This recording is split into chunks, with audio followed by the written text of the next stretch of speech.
welcome back to the Citizen channel and our continuing look at the history of Manchester City since 1880. Yes, this one is a part two, yes, because we're looking, as I'm recording this, at a very recent season. As I'm recording this, it's not even finished. We've still got a couple of games to go, but we're looking at August 2022, of course, in City's title-winning 22-23 season. What else did we win? I have no idea as I'm recording this. That's the beauty of pre-recording stuff. Anyway, we're interested in City season 22-23, part 2, August 2022. Got to have a look at that today through the use of newspaper articles, headlines, media, my little personal observations, everything they got. Quite an interesting, eclectic mix of information. Please, if you are new to the channel, push that subscribe button, push the bell notifications. It's great to have you on board. Everything City past like this, present and forever, although it's borderline present, of course.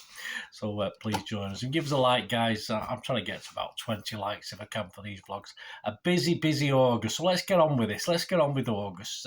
Please, if you've not watched July, which was part 1 of season 22-23, please go back and watch that. No particular reason you should watch them in order, but it sort of makes sense, doesn't it? Right, into August. August the 3rd, the Premier League captains reaffirmed their commitment to fighting racism and all forms of discrimination ahead of the 22-23 season. The players have decided to use specific moments during the upcoming campaign to take the knee, to amplify the message that racism has no place in football or society. One of the worst kept secrets was the release of the third kit. Everyone knew what it looked like, and I think Puma have learnt from this now, because we know for the 23-24 season what all three kits will be. But yeah, at this stage last year, it wasn't a well-kept secret. And we were finally put out of our misery with a release on Roblox. Originally, our package on there, of course, a sideways homage to the 99 kit was our third fluorescent kit. James McAtee joined Sheffield United on a season-long loan, and he's the second youngster to do so, making the switch to Sheffield United, following in the footsteps of Tommy Doyle. They didn't do too bad, did they? 5th of August, Japan's #1 beer, Asahi Super Dry, became the new official beer partner of Manchester City. Yes, I've had a few pints of that this season in the singing section in the South Stand Level 1. It's better than Green Halls. That's all I'll say on it. 7th of August, a successful match day 1 as City dominate to win 2-0 at the London Stadium against West Ham.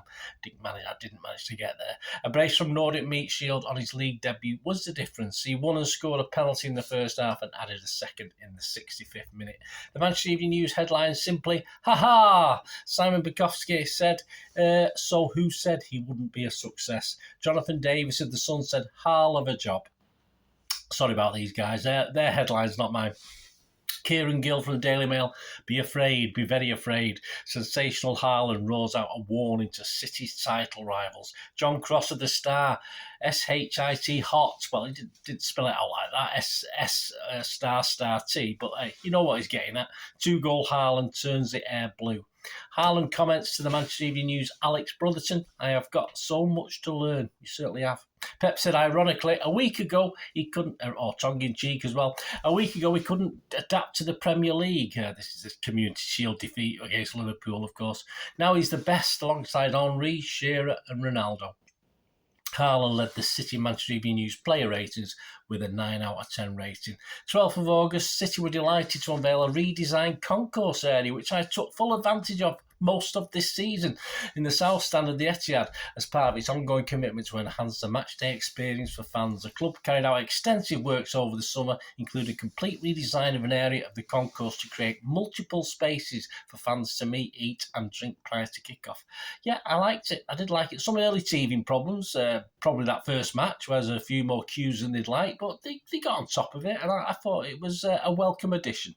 13th of August, confirmation of the new skipper as Gundogan leads out the team against Bournemouth. He said on Twitter, "I'm proud to be the captain of this amazing team, this great club. I've already won the armband before, or worn the armband as well, but to be named the official captain for the first time is really a big honour.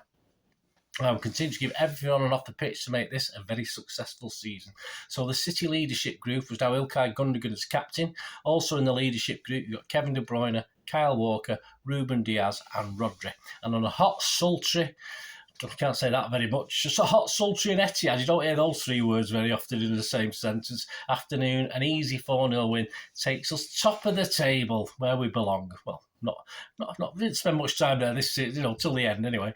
Gundo himself, KDB unfolded in the first half, and a Cancelo cross brought about an own goal in the second half. Bernardo, a 64th minute substitute, was given an even hotter welcome than the Heat, as most of the stadium joined in with his song. Yeah, we didn't want him to go.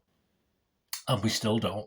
Bournemouth manager Scott Parker said of City, 1,000,000% City are the best team I've ever seen. Everything about them. They are the most well-coached team. Functionally, technically, everything about their game is very difficult to play against. Bernardo Silva caused a little consternation, though, later on with his tweet. He said, a great performance from the team, a fantastic atmosphere. I would also like to thank everyone at the stadium for those beautiful moments of love and support you guys showed me, and flew out to Spain the next day, this guy. That was me, not Twitter. Lots of 2 and 2 plus making 5, but hey, as I'm recording this, he's still with us. Who knows when you're watching it? Manchester News headlines for some Blues. Simon Bukowski, a fruitful afternoon. Add Blues put cherries to the sword. Perhaps cherries to the cocktail stick. That might have been a little bit better, appropriate. Sunday People, Steve Bates said nothing's going to stop them. Going to stop them. See what they went there? KDB got Bates top rated of 9 out of 10. And Simon Bukowski for the Manchester Evening News gave Aki, Rodri, Gundo and KDB all 8 out of 10. Elsewhere, old Gabby at Arsenal got a brace in a 4-2 Arsenal Emirates win over Championship Leicester. Well, they are now. 15th of August, day one of the Benjamin Mendy trial. I covered it all summer, guys, so please check out if you want to look back on that at the Chester Crown Court. It was expected to last 15 weeks. I think it lasted a little bit longer. I covered this for the channels. Another trial due to start in June 2023. So about not long to go from when I'm recording this. Benji's been cleared of the vast majority of the charges, but he's still got some to answer in another smaller trial, probably a couple of week trial, this one. 16th of August, as Anfield is plagued by witches. Yeah, well, according to Pep anyway, City are delighted to announce the signing of City fan Sergio Gomez on a 4-year deal. I only said then because I put 2 R's in my script. Gomez on a 4-year deal. The 21-year-old Spanish defender joins from Anderlecht, with the left-back having made 49 appearances for the Belgian club across the 21-22 campaign. He said, playing for and being guided by Pep and his coaches is going to be very special. I've heard so much about the City fans and how passionate they are, so I can't wait to get started and try to help the club achieve even more. He's supposed to be a City fan. I mean, why was he have to hear anything? He should know. He's a City fan. 19th of August, City were charged after the last game of the season last season against Villa for the pitch invasion. We've got another one incoming as well. The charge is failing to keep supporters in orderly conduct during the pitch invasion. A breach of FA Rule E20. I assume they got that one right. The club needs to respond by the 25th of August. Well, little we were to know what else was in store for us this season. Better news though on Aymeric Laporte, who'd been injured. He tweeted, one step closer, with accompanying pics, fingers crossed he'll soon be back. 20th of August, Raheem Sterling is far from complimentary about his previous employers, us, in a 15-minute interview with Sky, including in response to a question. He said, everyone wants to feel wanted. Football is no different. Sterling exclusively told Jeff Shreves ahead of Chelsea's Super Sunday trip to Leeds, live on Sky. When you play your heart out, sacrifice some of your kids' birthdays and then get treated in a certain way, it's disappointing. Raheem Sterling says Chelsea have restored his happiness, he went on. At a time I was fuming, he said, raging, but it's gone. It's in the past. I can only focus on the present, which is now here at Chelsea, and the opportunity I've got here to go out and showcase my talents once again. Fuming, raging, it didn't make sense to fight a battle you couldn't win. It was the right time to move on. Raheem Sterling on his Manchester City exit. Well, I'm sure it's all fun and games in the chuckle factory at Stamford Bridge these days, isn't it? But perhaps Pochettino will sort them out. Who knows? We won't hold our breath on that one. 21st of August, with Foden making his 100th Premier League appearance for City, we drop our first points of the season. Yeah, at St James's Park. It turned out not too bad a result, that, didn't it? The way Newcastle played the season. A 3-3 draw, but we came from 3-1 down to snatch a point, which took us second in the league behind Arsenal. The only team now, after 3 games, with maximum points. a sign of what a season the Geordies would have, of course, this result against City, and certainly no shock based on what they did for the rest of the season. Aki picks up a groin injury, and Bernardo appears to dispel any rumours about Barcelona. He said, "I'm happy here, I'm doing my best to help the club, I'm very focused." Perhaps Barcelona just didn't have the cash. Manchester Evening News headlines, "A slog on the time." I like that one. Simon Bukowski, "Champs find a way to avoid park strife." Okay. Andy Dunn for the Star said, "Tripped up." Obviously, this is relation to Trippier, who was sent off, but of course VAR and the referee then decided to change it to a yellow card. Also from Andy Dunn, Pep Stars return to the max. Obviously, a relationship to St Maximum, a constant threat, of course, on the day. KDB topped both Dunn's and Simon Bukowski's ratings with an 8 out of 10. 23rd of August, Deloitte published their yearly money league for the highest revenue. More piss to boil for City, generating football clubs. And little old City topped the list and become only the fourth different club to ever lead the table. This is from Goal.com at the time. City first on 645 million, Real Madrid 641, Bayern Munich 611, Barcelona 582, and poor United 558. On the 24th of August, controversial, City flew out to Spain straight after the draw with Newcastle to prepare for a special charity match which took place in the Camp Nou against Barcelona. A 3-3 draw, not without incident at the Nou Camp. Phillips and Mbete added to the injury list. Scorers Alvarez, Palmer, and a last-minute Mahrez penalty. Oh, you can score them. Manchester Evening News' Simon Bukowski's headline, "Pep hoping a good turn, hasn't had a bad ending." Ratings, no player stood out in this one. All 7 out of 10s for Ortega, Lewis, Walker, Gomez, Phillips and Alvarez, and Cancelo, who came on as a substitute in the 46th minute, even got a 7 out of 10 as well. The speculation about Bernardo won't go away though, even though he's pledged his allegiance to us, supposedly, as both managers were pressed on the subject, and after both would not be drawn, Pep ended by saying, "We want him, the club wants him. If at the end there's an offer, that until now there's been 0 offers in the last 2 years, and both clubs reach an agreement, we would see. But as Ferran Soriano said, we have 7 or 8 days of the transfer window left, and if a player like Bernardo leaves, we must go to the market." And right now, that's not easy. Having said all that, Bernardo loves Barcelona. Bless him. 27th of August, we have City's Champions League Group G fixtures. September the 6th, away at Seville. September the 14th, home to Borussia Dortmund. October the 5th, home to Copenhagen. Wonderful, wonderful. October 11th, away to Copenhagen. October the 25th, away to Borussia Dortmund. And November the 2nd, City versus Seville at the Etihad. On the pitch, match day 3 commences. City sits second with 7 points. Arsenal top on 9. An eventual comfortable win against our recent pain-in-the-bum opposition, Crystal Palace, managed by Vieira. A first-half Ederson defensive set-piece formation disaster class left City 2-0 down at half-time. Look it up, guys. Before Bernardo and a Haaland hat-trick turned it all around as City ran out comfortable 4-2 winners. And the Manchester Evening News headlines, "Ha-trick hero." Okay, not as good.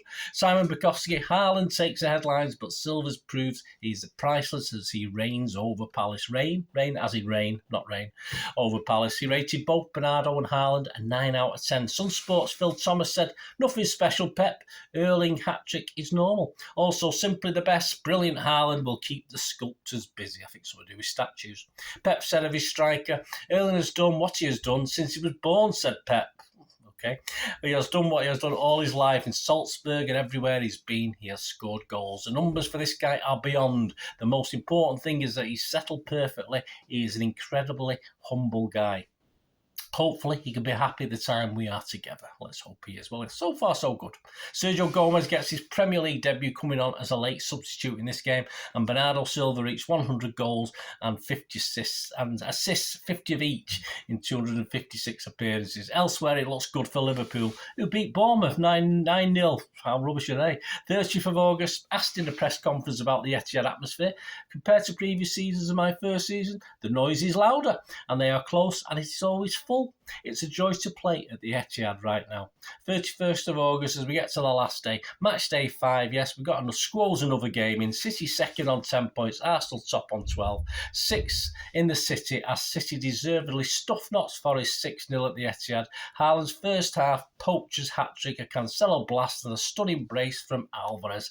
And Manchester Evening News headline, "We're going to need a bigger trophy cabinet." We certainly are. Bukowski, Hitman Haaland tearing up trees. He became the first in Premier League history to score 9 in his first 5 games. Simon's ratings, both Haaland and Alvarez, got 9 out of 10s. The Mirror's David McDonald said Haaland the best and Deja Blue for hero Haaland. Pep on Alvarez, just for a change. We've seen him train how he's doing in the first half today. He struggled, in the second half was better, and you saw the goals. He's so precise, both he and Erling are incredible strikers. When the ball is around the area, they are incredible finishers. So there you go. We finished August, including the Barcelona friendly. We played 6, won 4, drawn 2, scored 22 goals and let 8 in. And as we moved into September, City sat second on 13 points. Arsenal, with a 100% record, sat on 15 points after 5 games. Well, there you go. Join me in part 3 as City start September with a draw, get to a winning start in the Champions League and go top. But it's not Arsenal breathing down our necks, it's a team called Tottenham Hotspur. I wonder what happened to them. Join me for that, guys. Leave us your comments. It'd be great to hear from you. Until we meet again, only ask one thing, don't I? Please stay safe, Blues. Come on, City. Bye for now.